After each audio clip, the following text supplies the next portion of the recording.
Zapravo htjeli bi danas prokomentirati nešto vezano uz ove aktualnosti oko priča o Uredu za ideologiju koji bi trebao navodno voditi Ivan Penava, a koji bi zapravo trebao poslužiti kao neka dječja igračka koju mu se daje zato što nije ušao u vladu. A nije ušao u vladu zato što ima ozbiljan problem o kojem smo čitali u jednom od tjednika jučer. Sad postavlja se pitanje, ako je to što u tom tjedniku piše istina, tko to vrši pritisak na institucije Hrvatske države da ne mogu istraživati potpredsjednika Hrvatskog sabora, zašto se to čini i što će se s tim u vezi poduzeti. Hoće li i mediji odigrati svoju ulogu kao što ju uvijek odigraju kako bi se stvorili okviri za djelovanje vladavine prava u Hrvatskoj. Ja očekujem da će se stvoriti ti uvjeti i ako je potrebno vršiti predistražne, istražne radnje i sve ono što je s tim u vezi, da bi se omogućilo i policiji i ostalim institucijama da rade svoj posao i da procesuiraju ako procesuirati nekoga treba. Pa bio on običan čovjek ili potpredsjednik Hrvatskog sabora.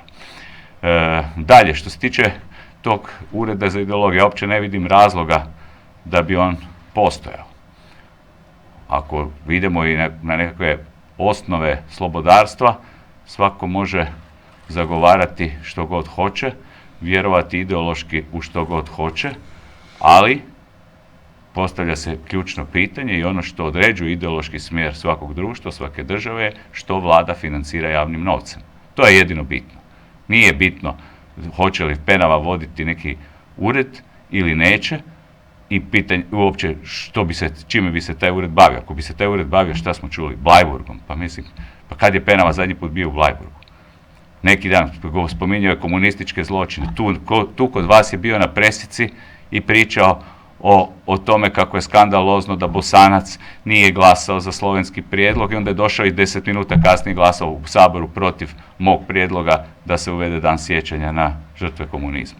10 minuta nakon što je vama pričao potpuno suprotnu priču. I takav neozbiljan čovjek će danas sutra voditi bilo kakav ured u Hrvatskoj.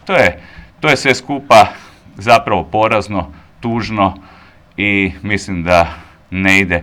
Možda se Andrej Plenković s njima zabavlja, možda se šali, možda ih ponižava, ali moramo voditi računa o ozbiljnosti države i društva. Evo, hvala lijepo.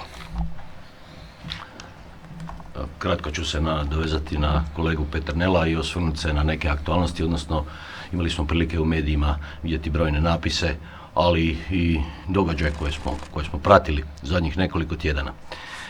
Što se zapravo događa i što možemo zaključiti? Zapravo možemo postaviti nekoliko pitanja. Pitamo se ovdje da li je i pravosuđe postalo koalicijski partner vladajućih. Da li je DORH danas dio većine i da li je on zadužen za stabilnost, kako je često u javnom govoru spominjano. Odnosno, možemo to i preformulirati pa pitati što je potrebno napraviti da DORH reagira i da provede postupanja prema izvidima koji su provedeni. S jedne strane, ako pogledate unazad nekoliko mjeseci, godinu dana zapravo, imate brojne i ozbiljna krivična djela, od neovlaštenog posjedovanja i korištenja automatskog oružja, teške povrede prava djeteta, krivotvorenja dokumenata u drugom slučaju. A evo najnovije i mito, odnosno krađa glasova na lokalnim izborima, a postupanja nema. Dakle, doista što netko mora napraviti da se prijeđe crta i DORH počne postupati? Treba li netko smrtno stradati? Je li to ta granica koja se treba preći?